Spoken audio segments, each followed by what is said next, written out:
Elias Vance lived a life defined by precise boundaries. After a messy divorce that had stripped him of his former financial security and, more painfully, his faith in reciprocal trust, the high-walled enclosure surrounding his new property was less a physical structure and more a spiritual defense. His pool, a shimmering sapphire in the heart of his backyard, represented the final step in reclaiming his peace.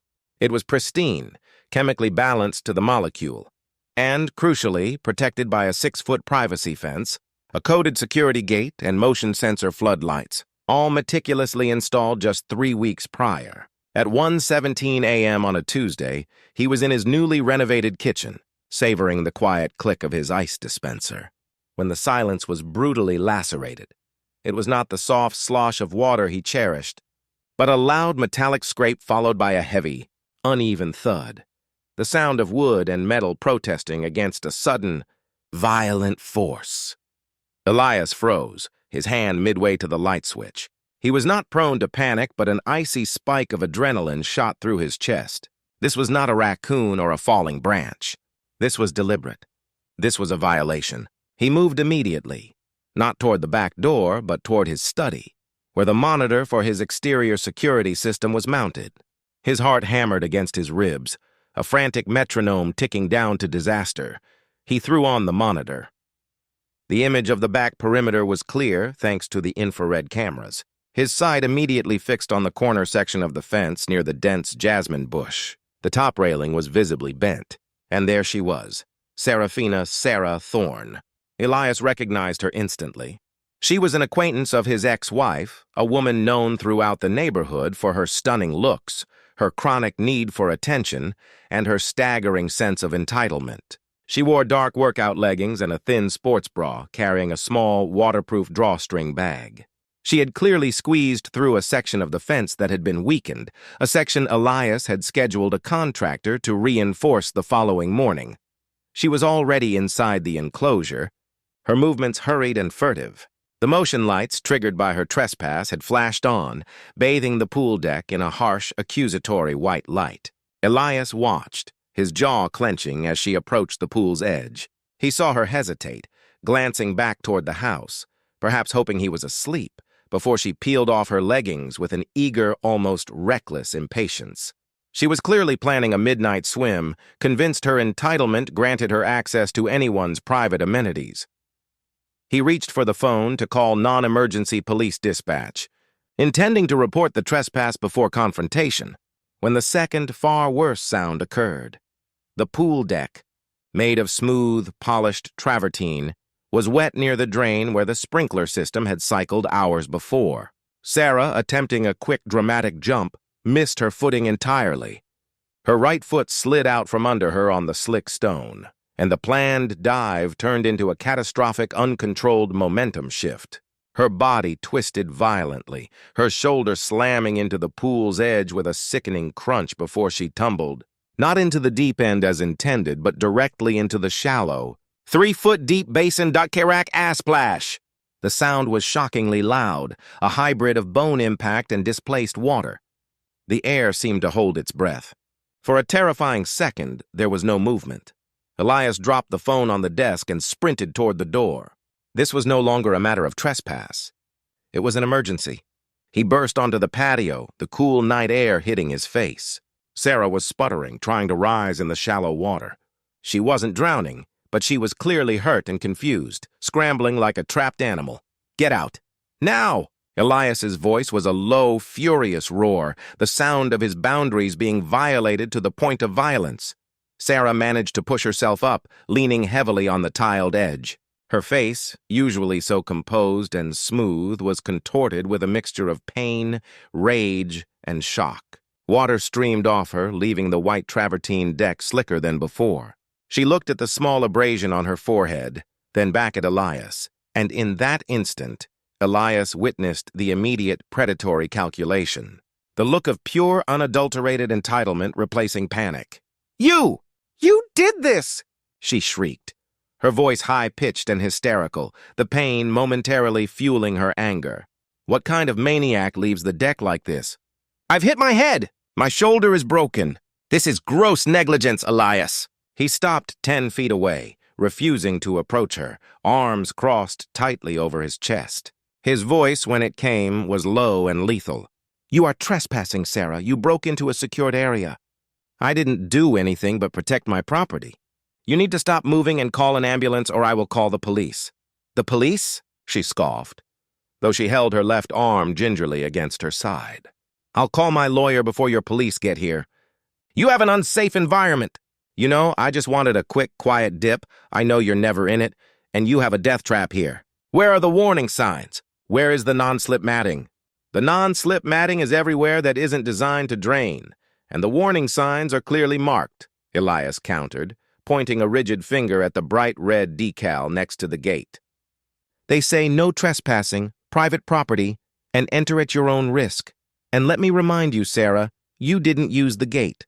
You climbed the fence. That is a criminal offense." She tried to take a step toward him, then winced dramatically, holding her shoulder. "Oh my God, the pain is unbearable." "You are responsible for this." "I slipped on your patio inside your property. I'm injured.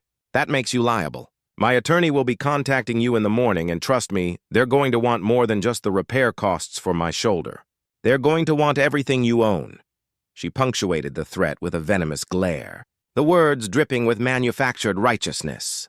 Elias felt a cold calm descend over him, displacing the initial shock. He had built his new life on the principle of preparedness. He finally stepped back, pulled the phone from his pocket, and bypassed the non-emergency number he'd intended to dial moments before. "Go ahead and call your lawyer." "Sarah," he said, his voice flat and devoid of emotion. He then held up his phone, angling it subtly toward the porch railing, where a barely visible micro-camera was mounted, its tiny red light blinking. "But before you do, you should know that my entire pool area, including your entry, your fall, and your verbal threat to sue a man who has you on camera criminally trespassing, has been recorded in crystal-clear 4K resolution. I have the entire incident, from the moment your foot touched my perimeter to the moment you manufactured this entire liability claim, time-stamped and securely backed up. Now I'm calling 911 for the ambulance you need, and the officers I need to charge you with criminal trespass and destruction of property." He started to dial, his thumb heavy on the screen, watching as Sarah's manufactured fury instantly evaporated, replaced by the ghastly, silent realization of her own profound miscalculation. The silence that followed Elias's declaration was deeper and more suffocating than the quiet of the night.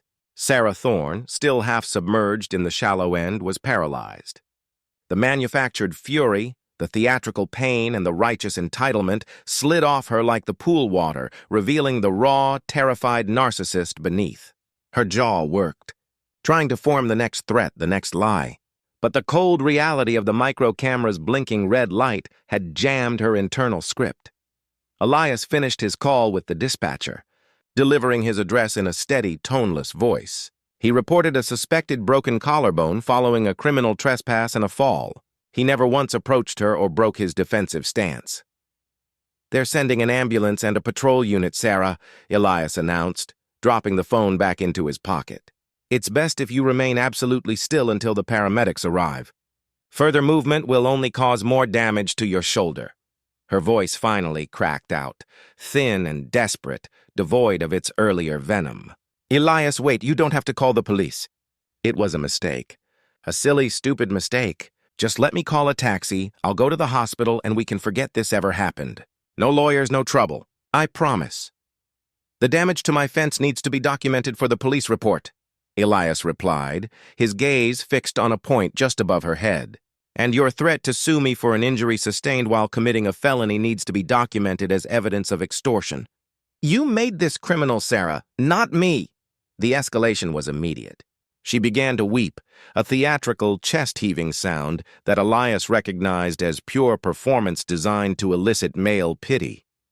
"Please, Elias, think about my reputation. If the police come, if this gets out, my job, everything. It was just a stupid swim. I was stressed. I thought you were out of town." "You didn't think," Elias stated simply. "You entitled yourself. And now you're going to face the consequences." Within minutes, the distant wail of a siren became a sharp approaching crescendo. A police cruiser, its blue and red lights painting the pristine white fence in strobe-like flashes, pulled up to the curb, followed closely by an ambulance. Officer Davies, a stout man with a pragmatic expression and a duty belt heavy with professionalism, was the first to enter the yard, followed by the two paramedics, Rick and Maria hauling a trauma bag. Sarah, seeing the audience, instantly switched back into full victim mode. She pointed a trembling, waterlogged finger toward Elias. "Officer, thank God you're here! This man, this psychopath, has created a death trap." I slipped on his unsafely wet deck. "I think my clavicle is shattered! He refused to help me and just threatened me." Officer Davies, completely unperturbed by the melodrama, gave Sarah a level look. "Ma'am, the paramedics are here. Let them look at you first." "Sir, I need you to stay right here." Rick and Maria approached the pool edge, their faces neutral. "Ma'am, we need to get you stabilized. Try to tell us exactly what hurts." As the paramedics worked to gingerly assist Sarah out of the water, a slow, painful process accompanied by pained gasps, Officer Davies turned to Elias. "All right, Mr. Vance, what is your account?" "I see a woman in distress and she's claiming negligence." Elias was prepared. He spoke with the measured cadence of a man who dealt in facts, not feelings. "Officer, she is Seraphina Thorne. She is not an invited guest. She is a criminal trespasser. She illegally entered my property by climbing and damaging the fence near the jasmine bush." He nodded toward the damage. "I have the entire event recorded on my exterior surveillance system, which is backed up off-site. The tape clearly shows her damaging the fence, entering, attempting a reckless jump into the pool, slipping on the damp travertine, and sustaining her injury. The tape also records her immediately threatening me with a lawsuit, attempting to attribute her injuries to my negligence." Davies raised an eyebrow, the first sign of surprise he had shown. He was used to civil disputes, not a clear-cut criminal-turned-liar scenario. "You have this on video, Mr. Vance? From entry to fall to the liability threat?" "Every second," Elias confirmed. He pointed toward his back door. "The recorder is in the study, third door on the right. I can also show you the clear no trespassing signage she ignored." Davies walked over to the section of the fence, examining the bend in the metal and the scuff marks on the wood. He took several photos with his department-issued camera. When he returned, Sarah was bundled in a thermal blanket on a waiting gurney, her left arm immobilized, grimacing dramatically as Rick took her vitals. "My client will hear about this." "Officer?" Sarah hissed at Davies, trying to pull rank with an authority she didn't possess. "I was in agonizing pain, and this man refused to assist me." "Ma'am, your pain is being addressed now," Davies said, his voice hardening slightly. He looked at Elias. "I need to see the footage, Mr. Vance. This changes the dynamics significantly." Elias led the officer inside. The study was dark and quiet. Elias rewound the footage to 1:15 a.m. and played it. For 5 minutes, Officer Davies stood silently, his hands clasped behind his back, watching the 4K video unfold on the large, crisp monitor. They watched Sarah struggle against the fence, forcing the weak section open with a determined, destructive shove. They watched her hurried, guilty movements as she approached the pool under the stark motion lights. They watched her peel off her pants and, with zero hesitation or checking the depth, attempt the running dive. Then came the slip. The slow-motion review showed the foot hitting the drainage area, the catastrophic loss of balance, the violent, uncontrolled twist, the crack of her shoulder against the pool lip, and the heavy splash into the shallow water. Finally, the footage captured the subsequent exchange. The officer could clearly hear Elias's initial, furious command, Sarah's painful sputter, and then the chilling, calculated switch. "You did this," followed by the detailed, aggressive threat about lawyers and taking everything Elias owned. When the footage finished, Davies stood still for a moment, processing the sheer brazenness of the attempted frame-up. He turned to Elias, a flicker of professional respect in his eyes. "Mr. Vance," the officer said, picking up his radio, "we have clear evidence of criminal trespass, property damage, and attempted fraud right here." He paused, then addressed Elias with a procedural tone. "I will need a copy of this entire time-stamped video file, and I will be collecting your statement in full at the precinct later this morning. But for now, Davies stepped back outside, his expression now completely stern and official. He walked directly to Sarah, who was being loaded onto the ambulance stretcher, still clutching the blanket and trying to appear frail. "Ms. Thorne," Officer Davies said, his voice cutting through the night air. "Based on the clear, irrefutable video evidence provided by Mr. Vance and the physical damage to his secured perimeter, you are officially under arrest for criminal trespass and destruction of private property." Sarah's eyes widened in disbelief, the theatrical pain replaced by genuine shock. "Arrested? What are you talking about?" "I'm injured! I need a hospital." "You will be transported to the nearest medical facility, where you will be treated under police escort. The formal charges will be filed upon your release. Your injury does not negate the felonies you committed to sustain it," Davies stated, delivering the cold hammer of legal truth. He looked at the paramedics. "Continue transport. She is in custody. I'll ride with you to the hospital to process the initial paperwork." Sarah stared up at Elias, who stood motionless on his patio, bathed in the harsh white light of his security system. There was no pity in his eyes, only the quiet, implacable satisfaction of a man whose boundaries had been tested and had decisively held. As the ambulance doors closed on her, Sarah realized she hadn't just lost a frivolous lawsuit. She had traded a refreshing midnight dip for a trip to the emergency room, a broken bone, and a set of criminal charges. The entitled lie had shattered the moment she saw the camera light, and now the first wave of justice had hit. The morning sun, usually a welcome sight, felt intrusive to Elias.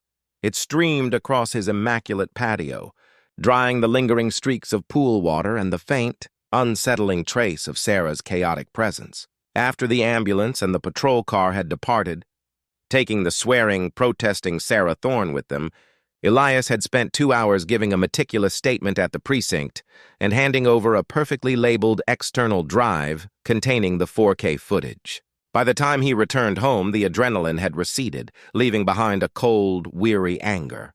He didn't just feel violated, he felt engineered. Sarah hadn't just broken in. She had attempted to pivot her criminal act into a lucrative victimization scenario. He changed his clothes, brewed a strong black coffee, and sat back down in his study. He wasn't naive. He knew the police report was only the start of the battle.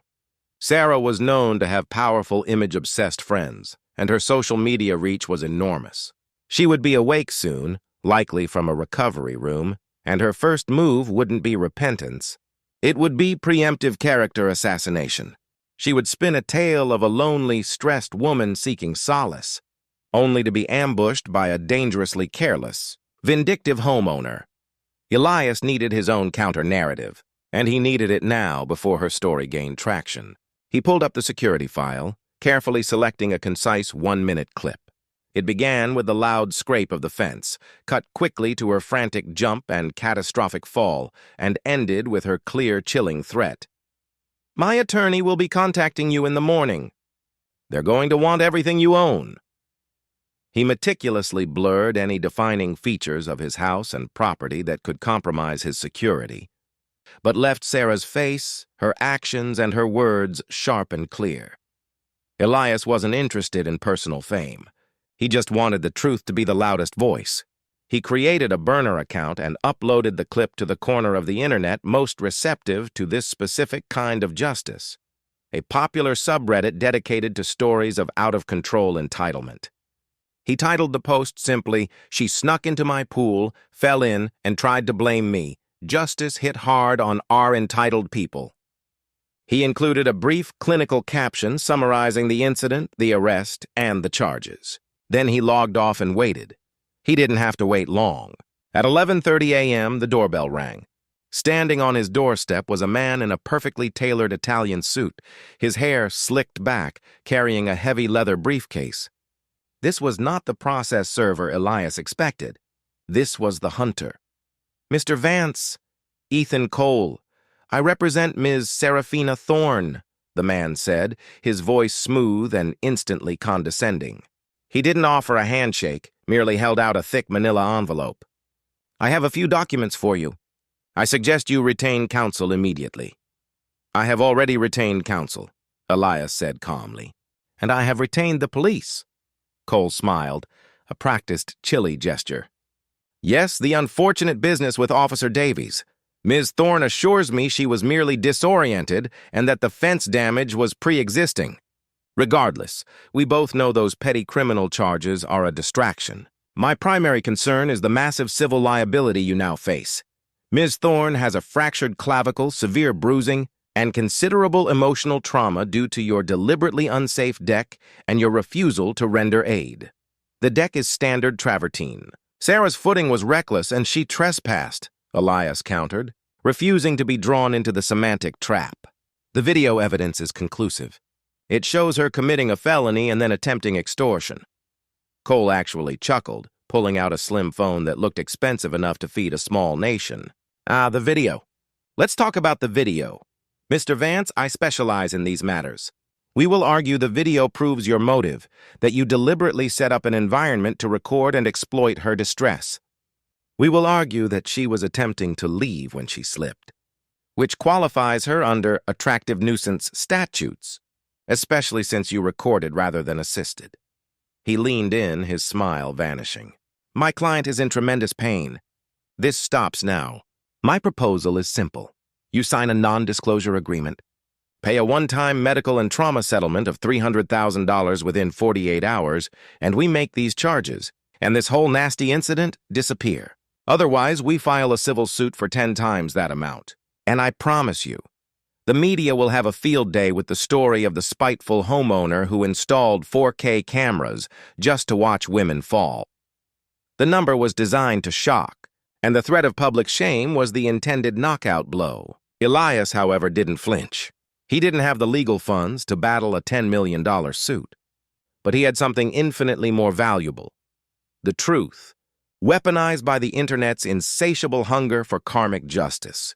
Before you waste any more of your billable hours, Mr. Cole, Elias said, his voice quiet but firm, I suggest you check the trending section of our Entitled People right now. The 1-minute clip of your client breaking into my property, attempting to dive into the shallow end, breaking her collarbone, and then immediately threatening me with a lawsuit, is currently the #1 post on the entire forum, with over 50,000 upvotes.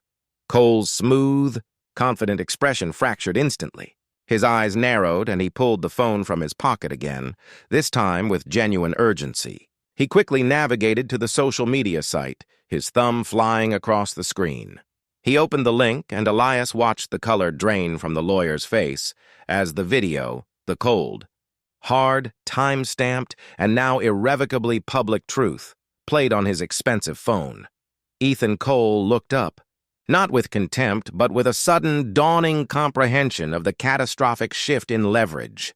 The carefully constructed narrative of the victim ambushed by a hostile homeowner was not just destroyed. It was currently being mocked, analyzed, and shared across every social platform. The public jury had already convened. You, Cole began, his voice hoarse. You went viral. No. Mr. Cole, Elias corrected, leaning slightly on the doorframe. The victor in this unexpected digital skirmish. Your client's entitlement went viral. My actions were merely documentation. Now the question is, how exactly are you going to argue emotional trauma in a civil suit when the world can see the immediate, calculated threat she made seconds after committing the crime? You have one option left. Drop the civil threats and focus on mitigating the criminal charges, which are now backed by a global audience. Elias watched the professional mask slip entirely.